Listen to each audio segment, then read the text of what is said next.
quien el día de hoy nos va a hablar de un tema súper interesante como lo es la medicina funcional.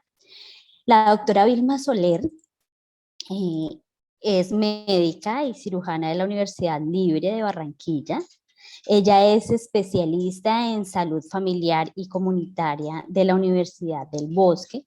Es especialista en terapéuticas alternativas y farmacología vegetal de la Universidad Juan N. Corpas y es magíster en neuropsicología de la Universidad de La Rioja de España.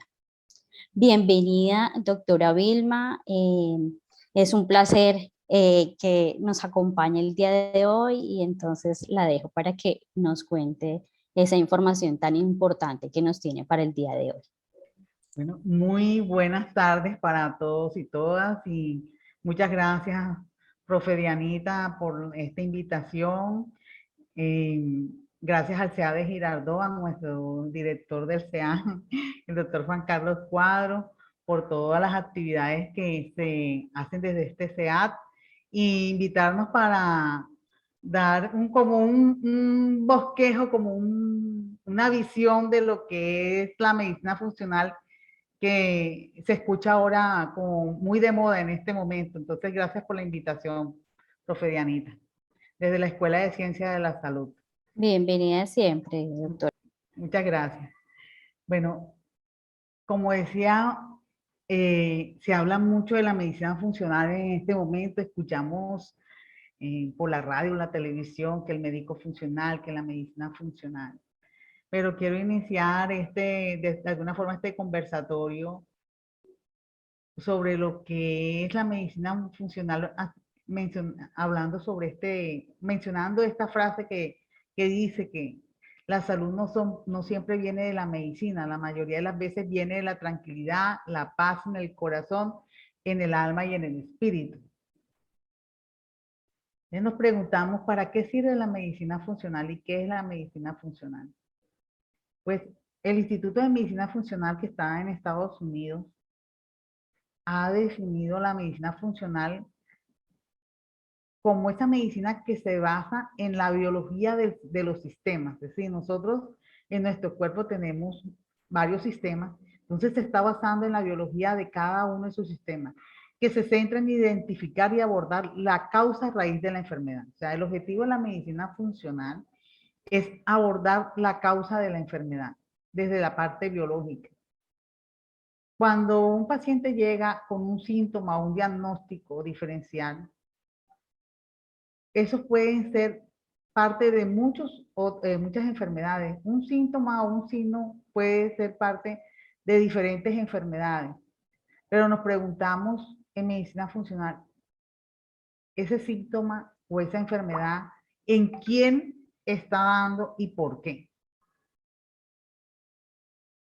Lo que significa esta pregunta es que el médico es especialista en medicina funcional, aunque la medicina funcional como tal no es una especialidad. ¿Sí? En nuestro país no es una especialidad. Es un estudio más profundo sobre la biología, la bioquímica de las diferentes alteraciones que se presentan biológicamente en los sistemas de un paciente, de una persona. ¿Sí? Pero no es una especialización, es una profundización en el estudio de la medicina. Entonces, este médico funcional no se interesa únicamente en el trastorno de los síntomas, sino también se interesa en los diferentes problemas que pueden estar causando esos síntomas, porque si se dedica solamente a a apagar el fuego, a calmar el síntoma, puede ser que más tarde ese paciente se presente con otros síntomas o con una enfermedad más desarrollada. El médico funcional se centra en comprender la totalidad de su estado de salud. Eso le permite que llegue a la raíz de los problemas que está atravesando el paciente. Entonces, ¿en qué se basa la medicina funcional? Ya veíamos que en los trastornos biológicos de los sistemas, pero también en la capacidad intrínseca que tiene el cuerpo humano para autosanarse, a través también de la autogestión, es decir, de procesos de autocuidado que tiene el paciente y de esa capacidad y de explotar esa capacidad que tenemos cada uno de activar los procesos de autosanación. Entonces, el objetivo que tiene el médico funcional es descubrir qué evita que se den esos procesos de autosanación. ¿Por qué un paciente no tiene activados sus procesos de autosanación? Al comprender que los síntomas no son solo el punto de partida de lo que está sucediendo, el trabajo del médico funcional es identificar la causa anterior, ¿sí? La causa anterior a los síntomas y tratarlo, no solamente persiguiendo el síntoma, sino buscando la causa. Entonces, ¿qué sucede durante una cita o una consulta de medicina funcional? Pues el médico funcional, una consulta de medicina funcional dura aproximadamente entre 1 hora y media y 2 horas. Más tiempo con el médico de medicina funcional de lo que normalmente pasaría, especialmente durante las primeras visitas. O sea, eso es una consulta bastante extensa. O sea, se profundiza mucho en la historia clínica, en los antecedentes del paciente, desde sus antecedentes obstétricos, cómo fue su embarazo, cómo fue ese nacimiento, cómo fueron los primeros años de vida de ese paciente. Toda su historia, tanto genética como la epigenética, o sea, todo lo que ha rodeado el ambiente alrededor de ese paciente. Detalla muchos aspectos del estilo de vida del paciente, ¿sí? Para poder saber qué es lo que está sucediendo. Entonces, se pregunta cómo, cuándo, qué y por qué come, ¿sí? Cómo come, cuándo come y por qué come lo que está comiendo. Cómo duerme. Si tiene trastornos del sueño, si tiene un insomnio de conciliación o de despertar. No es lo mismo que yo me acueste y no me pueda dormir, o que yo me duerma y me despierte como a las 2 horas de haber conciliado el sueño. Entonces, esas características del ritmo del sueño se tienen en cuenta en la consulta de medicina funcional. ¿Cuáles han sido los factores estresantes que ha vivido? No solamente el estrés actual, sino desde el estrés gestacional. No es lo mismo un bebé que nace de un embarazo que ha sido tranquilo, que ha sido consentido, que ha sido esperado, que no tuvo ninguna patología durante el embarazo de la mami, a un embarazo que haya estado expuesto a infecciones, a enfermedades, a hospitalizaciones, a alteraciones del estado del ánimo de la mami, problemas alrededor de ella, un ambiente conflictivo. O sea, no es lo mismo, porque cuando se da el reposo, se da la tranquilidad, pues se liberan los neurotransmisores como la acetilcolina, la dopamina, la serotonina, ¿sí? Que ayuda a que se disminuya esa descarga simpática, o sea, la descarga de la adrenalina, de estar acelerado, de estar en la angustia. Cuando se está en tranquilidad, pues se liberan los neurotransmisores que les comentaba anteriormente. Entonces, no, hay niños que nacen ya estresados. Hay niños que el parto de por sí es estresante, pero durante todo su embarazo se han tenido que someter a mucha descarga adrenérgica, a mucho cortisol. Entonces, esos antecedentes son importantes en el momento del nacimiento. No es lo mismo un parto normal, sin traumas y todo, a un niño que haya tenido que ser instrumentalizado o que haya tenido que hacerse una cesárea de urgencia o que venga con una circular de cordón. Todos esos antecedentes se tienen en cuenta, igual que su desarrollo en las primeras fases de su vida. En esta consulta de medicina funcional se tiene en cuenta una línea del tiempo, una línea del tiempo. De pronto, la persona puede tener 30, 40 años y presentar una patología ahora, pero si uno mira hacia atrás, puede darse cuenta que no es ahora que se enfermó, no, la causa no se presentó ahora, sino tiene una historia. Entonces se tiene en cuenta esa línea del tiempo. Miramos qué es lo que está comiendo este paciente, por qué come, o sea, por qué le gusta más el dulce o por qué le gusta más lo amargo, por qué le gusta más lo salado, por qué le gusta comer a ciertas horas y a otras horas no. Se tienen en cuenta todos esos pequeños detalles que parecen no importantes, pero que influyen mucho en la salud del paciente y de las personas que también lo rodean. Nos preguntamos, ¿está haciendo ejercicio? O como en esta gráfica, que voy a hacer ejercicio y termino acostado con las pesas ahí. Y dice, ¿usted hace ejercicio? Le pregunté a los pacientes, ¿usted tiene alguna actividad, rutina? O le dice, sí, yo creo que sí, todos los días hago algo, pero tengamos en cuenta que cuánto es nuestro esfuerzo, o sea, cuántas calorías estamos gastando nosotros, o si simplemente para que nos vean vestidos deportivamente y con una pesa ahí, digan que nosotros hacemos ejercicio, pero todos esos detalles hay que preguntarlos. O, ¿cómo está mi vida?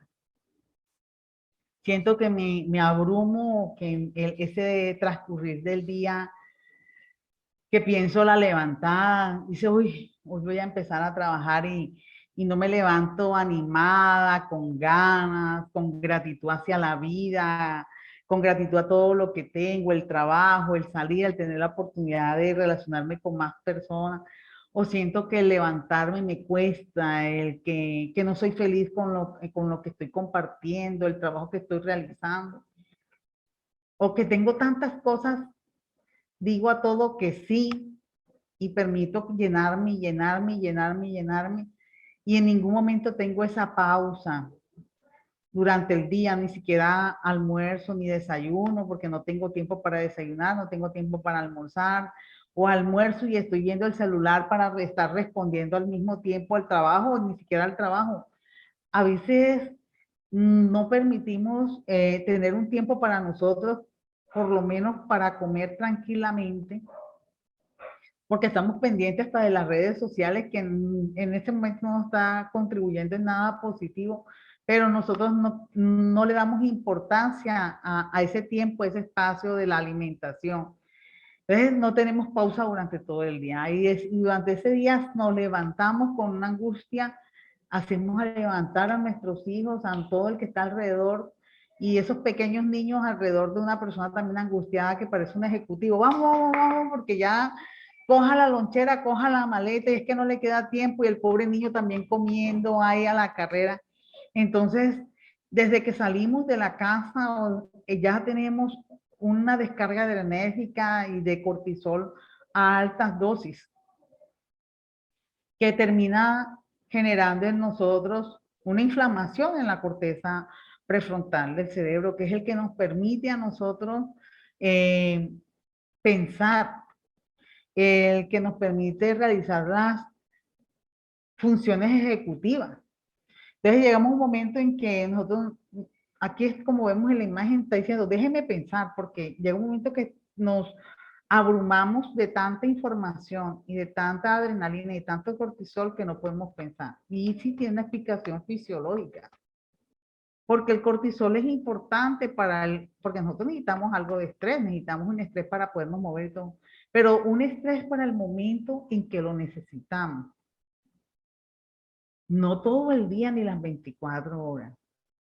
Cuando se descarga esa adrenalina y ese cortisol, esa noradrenalina, y se disminuye la oxitocina, que es la hormona una de las hormonas del amor, que es la que te permite abrazar y todo.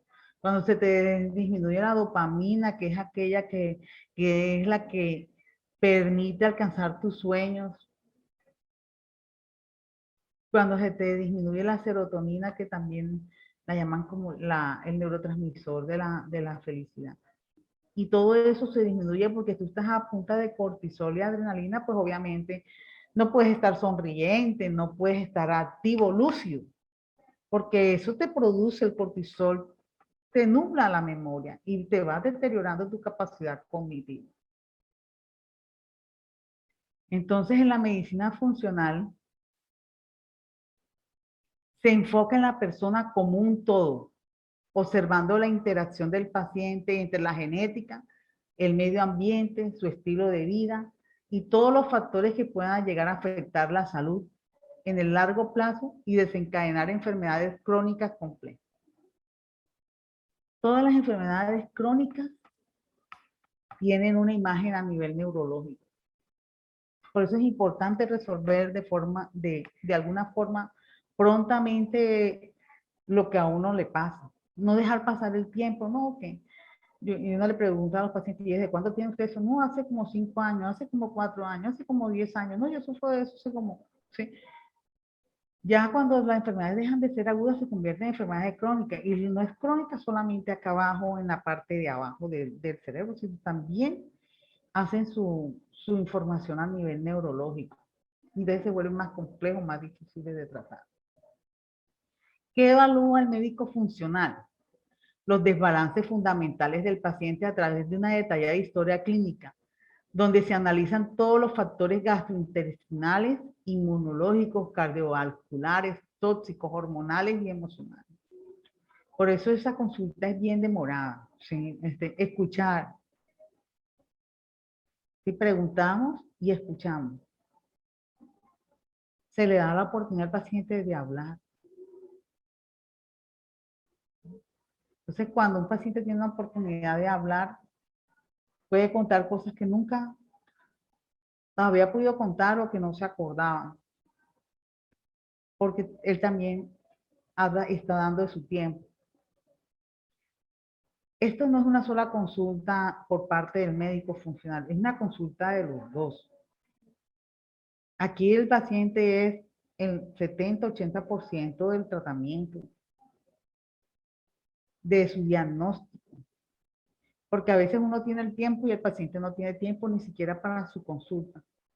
Entonces yo los veo en el consultorio y están con el celular ahí al mismo tiempo y miran el celular y le van respondiendo a uno, levantan la cara para contestarle a uno. O sea, están como los delfines, que dicen que los delfines tienen un cerebro que duerme y el otro que lo tienen despierto. ¿Sí? Dicen que los delfines tienen esa característica. Aquí yo digo a los pacientes, están en su consulta, pero están pendientes de otra parte. Su atención está en otro lugar. Y aquí los invitamos a estar en el aquí y en el ahora, en el momento de aquí, porque te lo mereces. Nos merecemos un tiempo para nosotros. Sin salud no hay nada, o sea, la salud es muy, muy importante, y no solamente la salud física. Estamos hablando de la salud mental, de la salud espiritual, desde la espiritualidad de donde cada uno considere que debe llegar, pero es importante estar de alguna forma, lo que llamamos nosotros, alineados, mente, corazón y el cuerpo, o sea, alineación, ¿sí? A estar alineado. Cuando alguna parte de esa se desalinea, como todo trabaja en conjunto, pues comienza a darse manifestaciones y a veces uno ve unas personas que parece que tuvieran 50 enfermedades, pero no tienen 50 enfermedades, tienen una sola, que tiene muchas manifestaciones. Entonces, no diría, pero esa medicina funcional es diferente a la medicina convencional. La medicina es una sola, o sea, la medicina es una sola. Lo que hay son diferentes sistemas terapéuticos que se han ido uniendo y que ahora muchos médicos convencionales, que es la llamada medicina ortodoxa, la llamada medicina alopática, de la que nosotros nos graduamos en la universidad, a la cual quiero y respeto muchísimo, ¿sí? Es la base de la medicina. La medicina funcional es una profundización y un complemento a la medicina convencional. Podemos trabajar con todas las medicinas que existen, la acupuntura, la terapia neural, la homeopatía, las esencias florales, la osteopatía, la quiropraxia, el reiki. Todos esos son sistemas terapéuticos que pueden ser complementarios o alternativos. Complementarios cuando complementan la medicina ortodoxa o convencional que nosotros llamamos. O alternativo porque se usa solamente ese tipo de medicina. ¿Sí? Entonces, sí hay algunas diferencias en el sentido de que la medicina convencional, por ejemplo, por la forma como se ha llevado políticamente el sistema de salud, está buscando está orientado a tratar la enfermedad, o sea, ya el enfermo, ya el que ya es diabético, ¿sí? Ya el que tiene el cáncer, ya el que tiene la artritis, ya, es tratar la enfermedad. Mientras que la medicina funcional está orientada a la salud, o sea, como decir, no es que no se atienda, sino que se atienden sanos, por decir, ojalá podamos atender desde entrada a los sanos, como están los deportistas, hay mucha gente en este momento interesada sin tener ningún diagnóstico ni tener ninguna patología, quiere mantener su salud. Entonces, antes de enfermarse, o si no saben de pronto que tengan algo y no se han dado cuenta, buscan la forma de su salud, ¿sí? De nutrirse adecuadamente, recuperar su sueño, porque si no duermes bien, pues no vas a liberar melatonina. Y si no me liberas melatonina, pues tu memoria no va a ser adecuada, el crecimiento de las células tampoco va a ser adecuado. Entonces, el orientarse hacia la salud es lo ideal, ¿sí?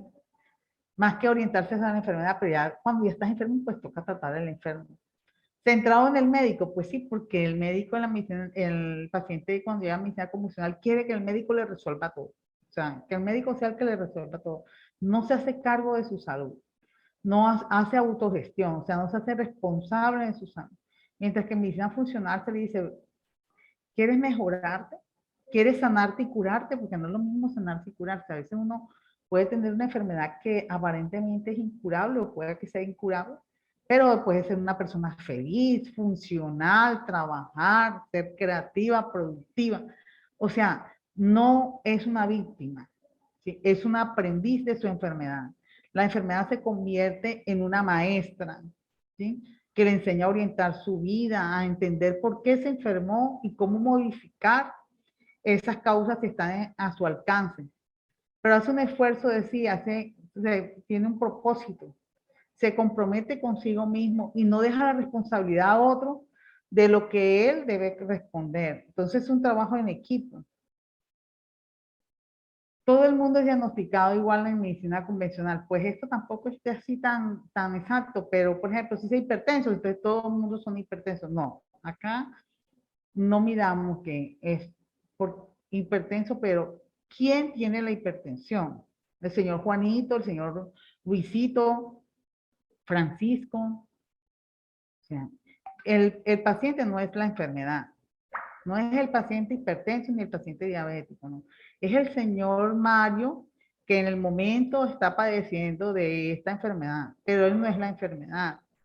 Y no se tratan con clubes de hipertensos, clubes de diabéticos, no, no, sino se ve al paciente como una persona única, individual, irrepetible, con unas características particulares que lo hacen independiente, que lo hacen diferente, que la hipertensión de Francisco es diferente a la hipertensión de María, que mientras María cuenta ahora a los 35 años, que cuando tenía 16 el novio se fue de su pueblo y le dijo que volvería por ella y nunca volvió. Ella ya está casada, tiene hijos, y cuando está en el Face, ve a ese novio casado, con hijos, y ella ve esa foto y ella dice, se me rompió el corazón. Y se le activó una hipertensión. Ella dice, se me rompió el corazón. ¿Y qué hizo? Una descarga adrenérgica y terminó en una hipertensión. Su historia es muy diferente al señor Francisco, que tendrá otra historia si yo me siento a escucharlo. Aunque ambos tienen hipertensión, las causas no fueron las mismas. Detención temprana de la enfermedad. Pues en medicina convencional, ¿no? Estamos en los programas de promoción y prevención del cáncer de cuello uterino, de mama, buscando la enfermedad para encontrarla en la fase temprana. Inicio de cáncer, inicio de diabetes. Lo pensado en medicina funcional es que nos acerquemos a la verdadera prevención. O sea, no encontrar la enfermedad en las primeras fases.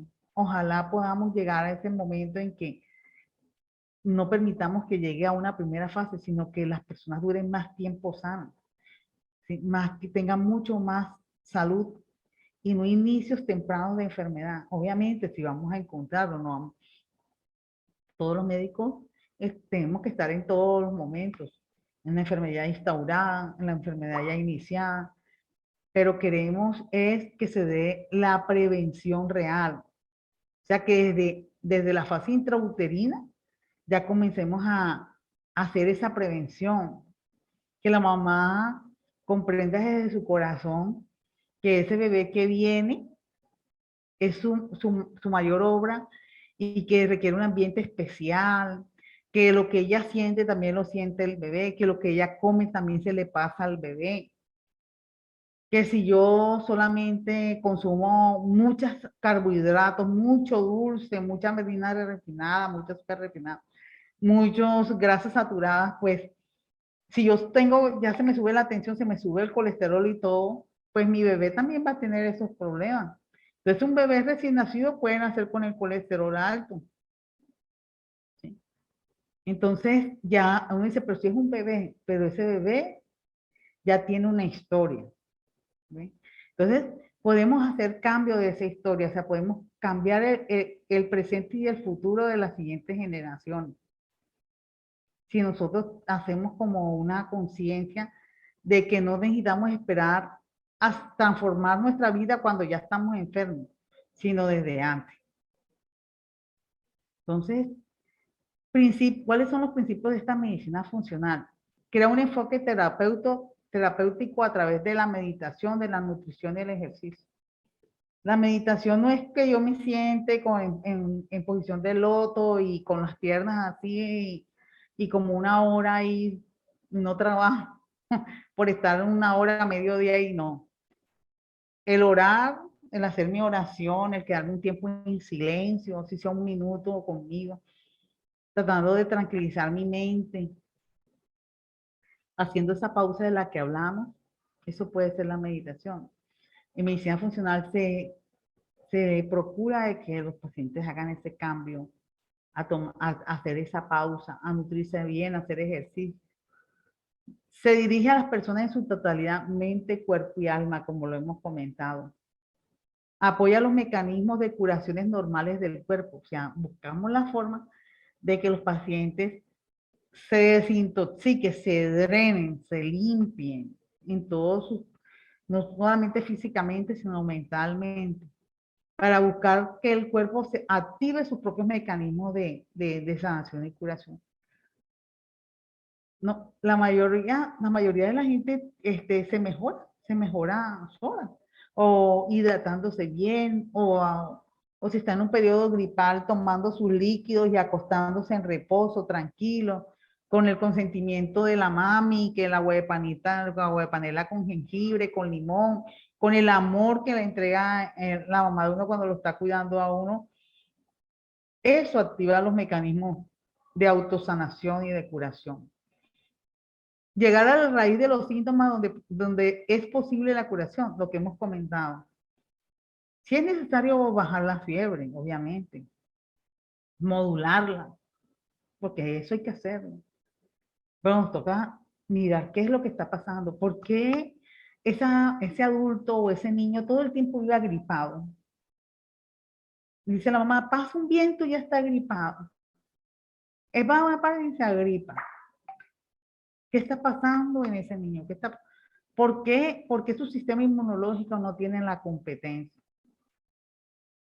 Ustedes dirán porque le falta la vacuna, o a veces pensamos en todo porque está malnutrido, pero a veces la tristeza puede ser una causa de eso. Puede ser una causa. Si yo estoy triste, mi sistema inmunológico se deprime. Se deprime. Entonces puede ser una causa. La nutrición, los hábitos del sueño, el manejo del estrés, la suplementación, el ejercicio físico son los pilares de la medicina funcional. La suplementación, ¿sí? porque no solamente la comida es suficiente y a veces no comemos bien, a veces nos estamos alimentando solamente de harinas refinadas, poca fruta, poca verdura y a veces los mismos nutrientes no son suficientes porque los cultivos con los tóxicos y todo a veces no permiten que los oligoelementos y los minerales que necesitamos nosotros los podamos absorber. Entonces necesitamos hacer suplencia a veces del magnesio, el molibdeno, del zinc, del selenio, de una cantidad de minerales y oligoelementos que necesitamos para el funcionamiento. Entonces, los médicos funcionales están muy pendientes de esa suplencia. Por ejemplo, ahora que estuvimos tanto tiempo en confinamiento y se nos bajaron los niveles de vitamina D, que son muy importantes en muchos aspectos, no solamente orgánicos, sino emocionales. Y ahora uno que está haciendo los niveles a los pacientes a los que podemos hacer los niveles, los que pueden pagar el examen.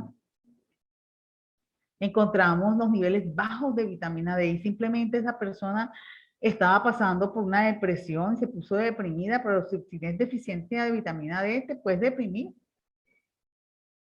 Y comienza uno a hacerle la reposición de la vitamina D y el paciente dice, ya me siento mejor. Claro, tenías deficiencia. Y a los que no la pueden pagar, yo también se las doy a las dosis apropiadas, de una forma coherente, porque no es tomar vitaminas en exceso sin orden, no todo tiene un orden. El cuerpo a veces no necesita dosis altas, sino dosis pequeñas. Depende del paciente, depende de la persona, depende si es Marianita o Juanita. A todos no les pongo, hay unos que les pongo 2000 unidades de vitamina D diarias y hay otros les coloco 7000, otros 14000, otros 25000 y otros 100.000 unidades, depende de la persona. Estoy mirando a la persona, no al laboratorio solamente, sino a la persona. Entonces acá vemos que cualquier patología, alergia, sobrepeso, irritabilidad, estreñimiento, infecciones frecuentes, dolores, acné, síntomas, signos diferentes, eructos, gases, baja energía, como que dice, estoy que arrastro mi espíritu, ¿sí? Dice, no sé, pero me siento tan cansada, tan cansada, tan cansada, que no quisiera levantar, no tengo ganas de hacer nada, no tengo motivación, no me siento bien.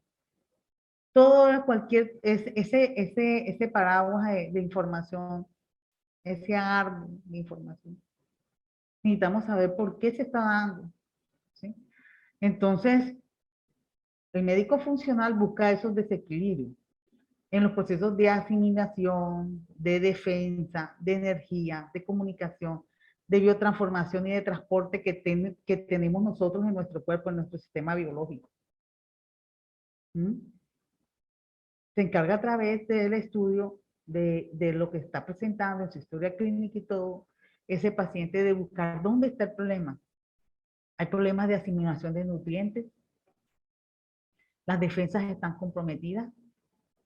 ¿Por qué el sistema de energía no está funcionando? Nosotros tenemos por allá, un sistema que se llama el ciclo de Krebs en bioquímica, que produce nuestra energía para que nosotros podamos hablar, levantarnos y todas esas cosas. A veces eso se frena, se frena. Entonces hay que mirar. No se está comunicando bien una glándula con la otra. No hay comunicación de la pineal con la hipófisis, con la tiroides, con los testículos o con los ovarios o con las glándulas suprarrenales. Ese eje endocrino, ¿cómo está funcionando? No se están transportando bien el sodio, el potasio, el magnesio, el calcio. Si no hay magnesio y no hay vitamina D, no puedo absorber el calcio, simplemente así. Y uno dele pastillas de calcio al paciente ahí, dele pastillas de calcio. Y se forman hasta cálculos de tanto depósito de calcio. ¿Pero por qué? Es que le falta vitamina D, le falta el magnesio. Entonces es mirar qué es lo que está sucediendo. Y eso, dependiendo de ese equilibrio dinámico, porque equilibrado, no está equilibrado, está muerto. Es un equilibrio dinámico. O sea, nosotros no estamos equilibrados, nosotros estamos en un intercambio todo el tiempo de información. De todo eso depende que nosotros tengamos un buen sueño, ejercicio, nutrición, estrés, ambiente. El estrés es necesario, el euestrés. Pero esas son las raíces que fundamentan los estados de salud. Entonces,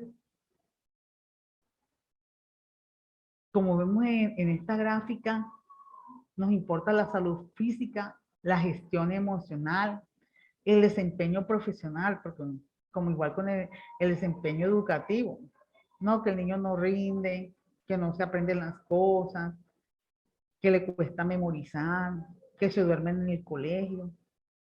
¿Por qué? ¿Por qué? No es que a veces me dicen, doctora, ¿por qué no le da unas gotitas para que el niño se duerma? Yo, ¿y por qué el niño no duerme? No, no sé por qué, pero no habrá algo ahí para que él se duerma. Yo tengo que pensar más allá, yo tengo que preguntarme por qué ese niño no duerme, ¿verdad? ¿Será que no le han enseñado los hábitos para dormir? La mamá se queda y el papá con el televisor hasta la 1 de la mañana y el niño ahí al lado brincando, brincando también. Cuando la melatonina se libera entre 7 de la noche y 7 de la mañana y para liberarse necesita oscuridad absoluta. No con el celular prendido aquí toda la noche agonizando con el celular. La sola luz de la pantalla del celular o del televisor o del computador nos deja liberar de la epífisis, de la pineal, nos deja liberar la melatonina, que es necesaria para todo, para producir la serotonina, que es el neurotransmisor de la alegría, de estar, de sentirse mejor. Entonces amanecen cansados, agotados, sin ganas de nada. ¿Pero por qué? Si es que no estás durmiendo bien. Y todo eso, ¿cómo influye en tu desarrollo personal? ¿Sí? No, que es muy amargado, que vive mal geniado, que está irritable. ¿Por qué está irritable? Porque está mal geniado. Porque no tiene resiliencia. Porque no tiene capacidad para adaptarse a los cambios. Porque otros sí, él no. Porque yo no me adapto y otros sí. Porque no soy capaz de autorregularme. Me molesto, pero tengo un límite, me controlo, autocontrol. Entonces, llegamos a un punto que de todo lo que, porque medicina funcional es muy profundo, hablar sobre todo, pero esto es como un bosquejo general. Y yo quiero que hablemos de uno de esos puntos importantes que se tienen en cuenta en medicina funcional, que es la coherencia cardíaca. ¿Qué es la coherencia cardíaca? Mayor conexión con uno mismo, acceso a los propios potenciales, equilibrio, salud y bienestar. Entonces, voy a hablar sobre la coherencia cardíaca. En los últimos años, las neurociencias han avanzado demasiado y seguirán avanzando. Antes nosotros pensábamos que todas las neuronas estaban en el cerebro solamente. Ahora se sabe que nosotros tenemos neuronas en el intestino, que tenemos un cerebro en el intestino, y que lo que sucede en el intestino también sucede acá en la cabeza. Si yo no tengo una buena digestión, no, es más difícil que yo piense bien, que actúe bien y todo. El intestino es muy importante. Gran parte del sistema inmunológico se desarrolla, la serotonina también se produce ya. Entonces, es muy importante tener un buen intestino. Pero hoy vamos a hablar sobre la coherencia cardíaca. Y se ha encontrado que el corazón posee más de 60.000 neuronas y una compleja red de neurotransmisores. En este momento el corazón se considera también una glándula endocrina. Y a esto es lo que nos estamos refiriendo, a lo que estamos hablando, la coherencia cardíaca. Lo que sucede aquí también sucede acá. Yo puedo tener coherencia, hay coherencia entre lo que pienso y hago y lo que siento, de lo que sale de mi boca. O puede haber incoherencia entre lo que pienso y siento. Y eso parece teórico, parece romántico, pero la ciencia ha demostrado que no es solamente romántico, es que es fisiológico.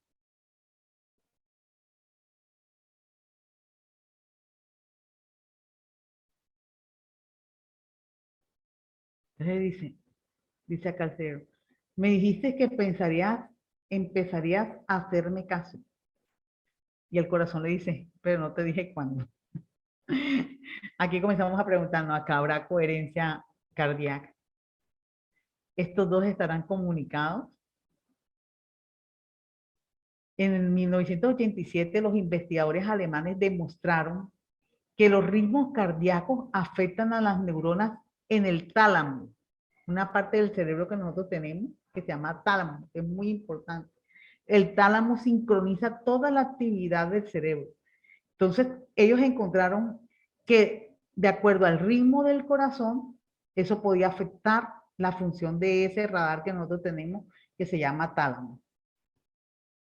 También se encontró que el corazón podía producir neurotransmisores que influyen en el funcionamiento del cerebro. O sea, del corazón al cerebro se liberan neurotransmisores.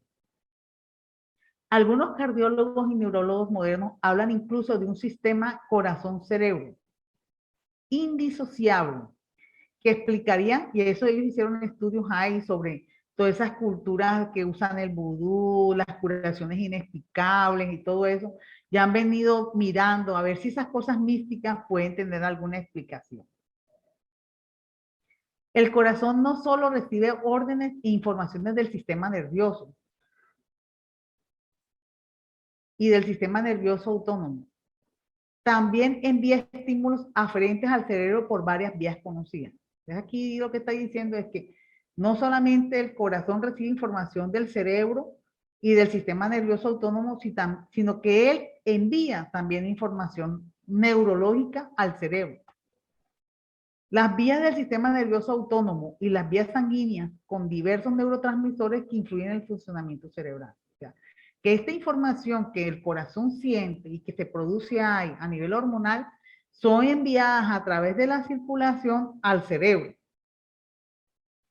Y está hablando de ese sistema nervioso autónomo. ¿Y cuál es ese sistema nervioso autónomo? Pues el sistema nervioso que maneja cuando yo me acelero, que es el simpático, y cuando yo me tranquilizo, que es el parasimpático. Entonces, ¿qué pasa? Este es un ejemplo de varios neurotransmisores que se han encontrado.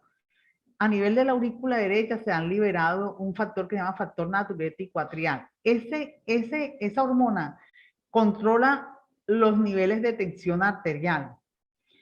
Y ella es capaz de controlar la adrenalina, la que produce el acelere. ¿Se acuerda cuando le contaba de la chica que quedó hipertensa a sus 35 años? Esa historia de amor que le rompió el corazón a ella.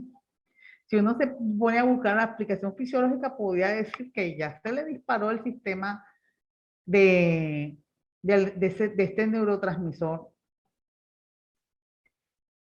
del factor natriurético atrial. Se presentaría una falla en la producción hormonal porque él controla los niveles de tensión arterial y muchas más cosas se podrían encontrar. Hoy se sabe que el corazón es una glándula hormonal. Entonces, ¿qué produce la coherencia cardíaca? ¿Qué produce estar coherente entre mi corazón y mi cerebro? Tranquilidad, bienestar, relajación, compasión, gratitud, amor y solidaridad. Produce una frecuencia coherente, lo produce una frecuencia coherente. Si yo tengo una frecuencia cardíaca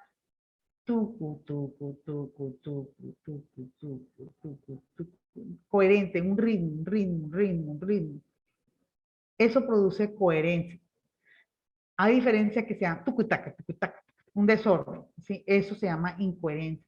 Y uno lo siente, si uno cuando está taquicárdico y angustiado, o sea, cuando uno está taquicárdico, la gente dice, ay, yo siento que el corazón me late rápido y se pone sudorosa y se pone inquieta y uno ve que se levanta, se sienta, le da intranquilidad, no se siente bien, no se siente relajado.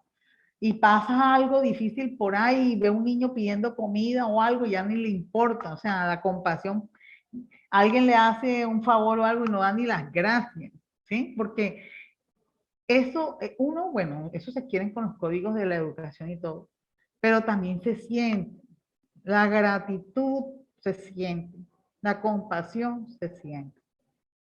Y cuando uno siente compasión y gratitud, se liberan neurotransmisores como la dopamina, la acetilcolina. Y la acetilcolina es el neurotransmisor del sistema parasimpático, o sea, el que nos produce más relajación, más tranquilidad. Y si tú eres compasivo y tienes gratitud, pues tú eres solidario, eres solidario. Pero si tú no eres solidario contigo mismo, no tienes tiempo ni siquiera de tomarte un tinto con tranquilidad, de tomarte un vaso de agua con tranquilidad. Entonces la coherencia es la alternancia de la aceleración y la desaceleración del ritmo cardíaco. Mide su variación en el transcurso de un intervalo de tiempo dado. Conduce a una frecuencia cardíaca sana. O sea, tener una frecuencia cardíaca en un ritmo entre los valores normales, que puede ser entre 60 y 80 latidos por minuto, eso es más o menos considerado un valor dentro de los límites normales. Pero si todo el tiempo vives a 100, 110 de frecuencia, pues obviamente ya no estarás en coherencia cardíaca. La coherencia del ritmo cardíaco produce una modificación del sistema neurovegetativo en el sentido de moderar la hipersimpaticotonía, lo que hablamos. De vivir en el simpático, en el acelere, con el pie ahí puesto en el acelerador todo el tiempo. Y reduce las neuronas del estrés. Si hay coherencia, se te disminuye la adrenalina en la noradrenalina, que el corazón almacena. Pero también tiene otras acciones, pues si hay coherencia, pues se te aumenta la nivel, la acetilcolina, se te libera el vago y eres más relajado. Entonces, este es un ritmo cardíaco incoherente. Este es un ritmo cardíaco coherente. Y eso lo podemos alcanzar a través de la pausa. Y la pausa la podemos alcanzar a través de la respiración. Aprender a respirar. Por eso cuando uno está agitado, angustiado y toda la gente dice, le traen un vaso de agua también primero. Cálmate. Porque cuando uno toma agua, cuando uno está angustiado y toma agua, esa información llega a una parte del cerebro que se llama el límbico y tranquiliza el límbico, que es el que maneja el miedo o la angustia. Y le dicen, respira profundo. Le dicen, respira profundo. Toma aire y exhala aire. Nuestro pulmón tiene una capacidad de entre 1500 y 600 centímetros de aire. Cuando nosotros nacemos, nacemos respirando con el diafragma. O sea, la respiración es profunda y el diafragma se mueve. El diafragma es un músculo que separa el tórax del abdomen. Dicen que es el único músculo que descansa con la muerte, porque él todo el tiempo está trabajando, para arriba y para abajo, para arriba y para abajo. El corazón descansa en la diástole, el diafragma no, él siempre está trabajando para arriba y para abajo. Entonces, cuando realizamos la respiración pausada, entramos a coherencia cardíaca. Cuando inspiramos, es decir, tomamos aire, el corazón se acelera, ti, ti, ti, ti, ti. Y cuando expiramos, lentamente el corazón se enlentece. Cuando nosotros tomamos aire, hay una acelera un poco el corazón, se despierta el simpático. Y cuando nosotros expiramos, el corazón se pone lento. La frecuencia cardíaca baja, se libera la acetilcolina, se activa el vago. Por eso uno, en estos procesos de sanación, de curación, se le enseña al paciente a respirar. Nosotros debemos aprender a respirar, porque con los años, a medida que vamos creciendo, los niños el adulto va perdiendo esta capacidad de respirar con el diafragma y solamente respiramos con las clavículas. Entonces entra poco aire, ¿sí? Y andamos así todo el tiempo nosotros con los brazos así sostenidos. Entonces uno dice, suelte. Y uno exhala. Cuando exhala, la frecuencia cardíaca baja. Entonces vemos acá, cuando uno inhala, el diafragma se sube. Y entonces la frecuencia cardíaca aumenta. Cuando uno exhala, el diafragma se baja. Entonces la frecuencia cardíaca baja y nosotros nos relajamos. Entonces existe una regla que se llama la regla de 360, como los 365 días del año. Es un ejercicio Ahorita ayer es de coherencia cardíaca. Mindfulness y todo eso enseña la coherencia cardíaca. Entonces enseña que esos ejercicios deben hacerse 3 veces al día, 6 veces durante 5 minutos. Entonces vamos a colocar el video, ingeniero, por favor, ingeniero David, gracias, para enseñarles con este ejercicio. Ahorita les voy a colocar en el chat el link de este video para los que quieran aprender a respirar para mantener su coherencia cardíaca. Es solamente seguir y lo vamos a hacer durante 5 minutos. Entonces, los invito a todos a que nos sentemos cómodamente, a que nos dediquemos este tiempo a nosotros porque nos los merecemos. De pronto colocar las manos como más cómodos nos sintamos, si las manos hacia arriba o si las manos sobre el muslo, colocar los pies sobre la tierra, así tengamos zapatos. Pero la tierra es muy importante, es la raíz, de ahí venimos nosotros. Y no les pido que cierren los ojos porque necesito que miren el video. Ahí va a salir un movimiento, una bolita que va a decir, inspira cuando la bola sube. Entonces cuando la bola suba, tomamos aire y expire, o sea, exhale cuando la bola baja. Entonces podemos iniciar el video.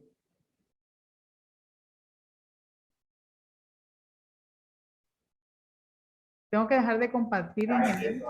Sí, profe Vilma, detén la compartición y yo pongo el video. Vale. Perfecto.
vuelvo a compartir.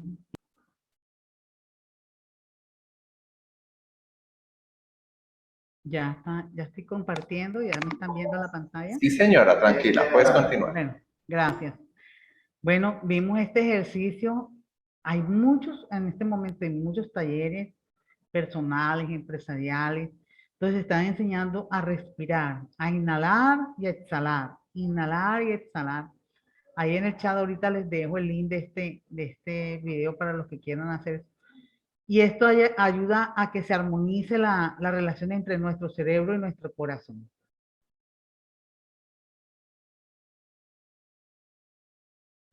Entonces, coherencia cardíaca y estrés. Si yo mejoro mi coherencia cardíaca, obviamente los niveles de estrés van a disminuir. ¿Cuántos minutos nos echamos en este ejercicio? 5 minutos. Solamente necesitamos 5 minutos de pausa para que nuestro corazón se conecte con nuestras manos. Nuestras manos es la extensión de nuestro cerebro. Gran parte de nuestro cerebro en la corteza cerebral está dedicada a las manos. Por eso que a través de las manos, nosotros sin hablar, con solo estrecharle la mano a alguien, con la forma como manejamos nuestras manos, como aplaudimos, se siente lo que nuestro cerebro está transmitiendo, porque las manos son una extensión de nuestro cerebro. Pero nuestro corazón también, y nuestro intestino también, porque tienen neuronas. A través de nuestros brazos, abrazar cuando se libera la oxitocina, estamos enviando información neurológica e información eléctrica y magnética. La parte eléctrica la da el cerebro y la parte magnética la da el corazón. En la cabeza no se va a encontrar lo que en el corazón no se deja sentir. Aquí hay una foto de microscopio donde se observan las neuronas que hay a nivel cardíaco. Estar enamorado es mágico, le dice el corazón al cerebro. Y el cerebro que le toca hacer tantas cosas, dicen, ¿qué te diré? Porque el corazón si está relajado, pues está enamorado, está feliz, está disfrutándose de las cosas. Un poquito el cerebro estresado se puede poner en armonía y sincronizarse y es seguro que se le baja el estrés al cerebro. Ahora sabemos que el corazón envía más información al cerebro que viceversa, incluyendo señales que pueden influir en la percepción de la realidad, las experiencias emocionales y los procesos mentales superiores. O sea, ahora se sabe que llega más información del corazón al cerebro que del cerebro al corazón. Por eso es muy importante en nuestro corazón lo que sentimos, lo que percibimos. En la ciencia del corazón se explica que el cerebro del corazón, tiene una intrincada red de varios tipos de neuronas, neurotransmisores, de proteínas y células de apoyo que pueden actuar de una forma independiente al cerebro de la cabeza para aprender, recordar, sentir y actuar. Ahora se sabe que el cerebro del corazón también recuerda, también aprende, también siente, también actúa. Por ahí Pascal en el siglo XVII decía, y había una frase que decía, que el corazón tiene razones que la razón no entiende o no conoce. Eso decía Pascal en el siglo XVII y estamos en el XXI y la ciencia está demostrando que el corazón aprende, que el corazón siente, que el corazón también actúa y que a veces puede actuar independiente al cerebro. El cerebro del corazón está dotado de inteligencia, es capaz de gestionar las emociones que experimentan la persona y puede cambiar la información que envía al cerebro para responder de otra manera. El corazón está dotado de inteligencia, de una inteligencia. Por eso nosotros tenemos que cuidar lo que sentimos, tenemos que cuidar lo que decimos. ¿Sí? El corazón de nuestra boca sale lo que sentimos muchas veces. Entonces hay que cuidar la palabra. porque la palabra no se devuelve, o sea, no hay una flecha que se regrese. Lo único que regresa a lo que nosotros decimos de alguna forma inadecuadamente es el perdón. Dice que tu boca sale lo que sientes, y es que dice que uno habla como piensa, ¿verdad? Entonces también hablas como sientes. Es muy importante que nosotros nos cuidemos de nuestra palabra. Vamos a un lugar tranquilo a conversar y a tratar de ponernos de acuerdo. Si aquí estamos mirando la imagen que está buscando la coherencia, está buscando la coherencia. O sea, vamos a ponernos de acuerdo porque no puede estar tampoco el cerebro por un lado y el corazón por el otro.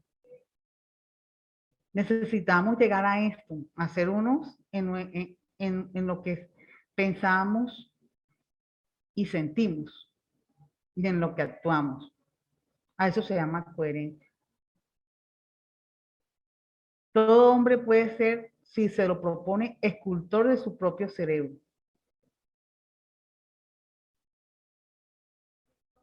Y uno se da cuenta cuando uno está feliz, cuando uno está contento, cuando uno está triste, se le nota en la cara, en el pelo, en la piel, los ojos le brillan, la piel le brilla, el pelo le brilla. Porque la capa embriológica de la que se forma la piel, el pelo, las uñas, es de la misma capa que se forma el cerebro.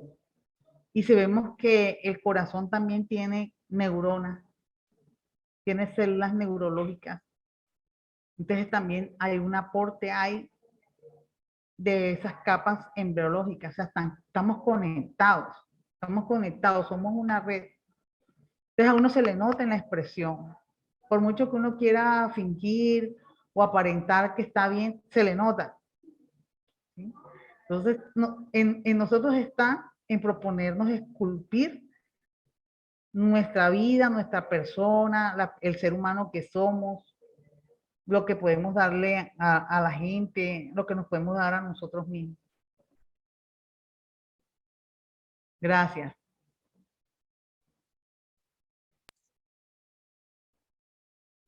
Bueno, muchas gracias, doctora Vilma.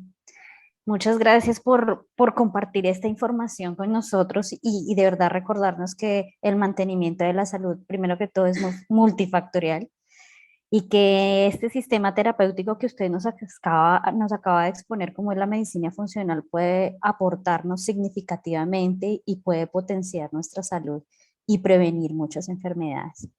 Además, también nos resalta algo bien interesante, que es que este tipo de enfoque terapéutico está centrado en el paciente y además pues empodera a la persona pues a reconocer sus particularidades y a lograr un equilibrio para abordar su condición de salud, como por ejemplo como lo que nos expuso que tiene que ver con la coherencia cardíaca. Muchas gracias. Me voy a permitir leer acá unos comentarios y si alguien más tiene alguna pregunta, entonces la podemos formular. Bueno, acá nos dicen la doctora tiene mucha razón. Eh, Ginette, que es nuestro monitor de bienestar y también a quien le ofrezco un agradecimiento bien importante por colaborarnos. Nos manda un saludo bien especial. Erika Camargo nos dice buenas tardes, gracias por la invitación. Interesante este tema, podía relacionarse con la psiconeuroinmunología. Migdalia Segura nos dice, es muy cierto, cuando tenemos estrés o muchas preocupaciones nos duele la barriga y muchas enfermedades se despliegan del intestino. Eiker nos aporta también un comentario y nos dice, doctora, los datos que nos da son muy importantes. Muchas veces pasamos desapercibidos este tipo de información y nos sentimos mal, sin energía, sin ánimo. Es decir, el cuerpo se siente resentido y no sabes qué es lo que pasa. Pero si uno se informa de estos temas, podemos hacer cambios en nuestra vida diaria y mejorar nuestra salud integral y funcional. Nancy también Muñoz, Nelcy Muñoz nos dice, lo previamente mencionado me recordó una película, un documental bien interesante, ¿y tú qué sabes? Y nos la recomienda. Acá tenemos una pregunta. Ana Bolena Rodríguez dice, doctora Vilma, buena tarde. No sé si de pronto ya lo mencionó, pero deseo saber cuál es la diferencia entre la medicina funcional y las terapias alternativas. No Bueno, sé si- buenas tardes. Espero que esta breve exposición les haya generado inquietudes. Lo más importante es que nos genere inquietudes. Cuando uno tiene inquietudes, pues uno va y revisa y les sea de aporte para la vida. Sí, al principio mencioné una diferencia entre la medicina convencional y la medicina funcional. Explicaba que la medicina funcional no es una especialización, es una profundización del estudio de las funciones biológicas de todos los sistemas del cuerpo. Entonces, uno estudia, repasa mucha inmunología, todo el sistema endocrino, todos los procesos de asimilación, desintoxicación, todo el sistema de CRES, toda la bioquímica del sistema de CRES, del manejo de la producción de la energía en nuestro cuerpo, de nuestro ATP, de todo lo que tiene que ver con la bioquímica del sistema de CRES. Entonces, cuando estudiamos medicina funcional, de verdad que repasamos medicina, porque todo eso son las bases de la medicina clásica. Pero me pregunta es la diferencia entre la funcional y las terapéuticas alternativas. Las terapias alternativas o las terapéuticas alternativas son otros sistemas de tratamiento médico, que muchas de ellas, si nosotros la miramos, por ejemplo, los principios de la medicina de la acupuntura china, que tiene una historia de más de 3000 años, y uno ve la fisiología de la acupuntura china. Hablaba en estos días con un compañero que es acupunturista, que trabaja en Estados Unidos, y me decía, pero al final uno mira y mira que la fisiología es la misma. Y yo dije, sí, yo también he encontrado que ellos lo explicaban a su estilo, con su cultura, y demasiado súper avanzado, porque hace 3000 años ellos miran la relación, por ejemplo, entre el pulmón y el intestino, y ahora nosotros mirar que sí existe una relación, ¿sí? Eh, Mirar las relaciones entre los órganos, y los chinos lo explicaban con su lenguaje y con su cultura, pero no, las diferencias son la forma de los tratamientos, cómo se realiza el tratamiento, y también la cosmovisión, ¿no? La forma como se ve el mundo. Las medicinas alternativas ven el mundo integral, o sea, ven la integralidad de todo. Pues la medicina funcional también, a pesar de que se basa en toda la medicina moderna, en toda la evolución de la neurociencia y la bioquímica y todo, se parece a las terapias alternativas, es en la visión integral del humano como un ser total, en su mente, en su corazón, en su espíritu, en sus emociones, en su historia de vida. En las medicinas alternativas, por ejemplo, en la sintergética, que integra toda la información de todas las terapias, incluyendo la medicina convencional, hace integración de todo eso, se tiene en cuenta las características individuales de cada terapia, pero se integran, hace una síntesis, por eso se llama sintergética. La homeopatía estudia la fisiopatología de las enfermedades como estudiamos en medicina ortodoxa, pero el tratamiento es diferente. Entonces, es una forma, el tratamiento, yo creo que es una de las grandes diferencias que hay, los tratamientos, pero se hacen integrativas y se hacen complementarias muchas veces. No sé si esa respuesta sea suficiente, porque muchos médicos funcionales no necesariamente son alternativos. Por ejemplo, vemos bastantes internistas, pediatras en este momento, que son médicos funcionales, ¿sí? Y súper bien. Pero cuando ellos estudian, uno los escucha, que cuando estudiaron medicina funcional, integraron ese conocimiento convencional al conocimiento integral, teniendo al humano en su todo. en su mente y su corazón, lo importante que es la relajación, lo importante que es la meditación, la nutrición. Entonces, se les amplía el horizonte. No sé si sea suficiente, Ana Bolena.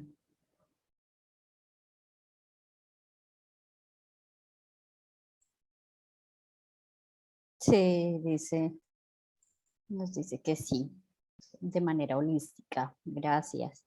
Listo, acá continúo. Juan Guarnizo, gratitud por el diálogo de saberes. Astrid Álvarez nos dice, es decir, que las emociones sí nacen del corazón. Comprendo que se gestionan desde el funcionamiento cerebral.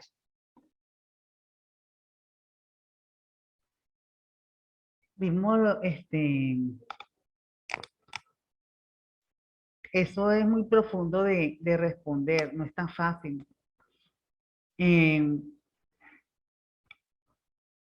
La energía sigue al pensamiento, se dice. Y vemos que el corazón también tiene sus neurotransmisores que mandan información al cerebro. Antes pensábamos que era del cerebro al corazón, pero ahora sabemos también que del corazón va información al cerebro. Pero que las emociones también tienen una historia. Y esas historias se generan a veces antes de que nosotros nazcamos y se colocan en el tallo cerebral. No solamente la historia de nuestra vida ahora, sino la de nuestros ancestros, la de nuestro momento del parto y todo. Se pueden graficar en el tallo cerebral y pasar a través de todo ese sistema reticular a la zona frontal, pero se queda de pronto concentrado ahí en las amígdalas y hay emociones que pueden ser muy fuertes y pueden quedar secuestradas ahí a nivel, se llama secuestro amigdalar, que pueden quedarse ahí desde antes de que nosotros nazcamos. Entonces, uno puede decir la fisiología de la emoción, ¿sí? Porque la mente no la tenemos en el cerebro. Uno piensa que parece que la casa de la mente es el cerebro, pero ya sabemos que podemos sentir con nuestro intestino, que también tiene neuronas, que produce la serotonina. Entonces sería muy bonito hacer también de pronto, sería una buena idea hacer un simposio de las emociones y escuchar los diferentes puntos de vista basados también en el desarrollo de las neurociencias, desde la psicología y de todos los saberes. Pero inicialmente uno siempre piensa que primero se siente y después se piensa, ¿sí? Uno siente y mucha gente dice, yo siento aquí en mis tripas, yo sentí. Y sienten en el estómago, y sienten en el hígado. Y es que la veo pasar y me cae como una patada al hígado. Y lo siente. En las medicinas integrativas o complementarias y eso, le preguntamos, ¿dónde lo sintió? ¿Dónde sintió la emoción? Yo la siento aquí en la boca del estómago. Entonces, muy bonita pregunta además.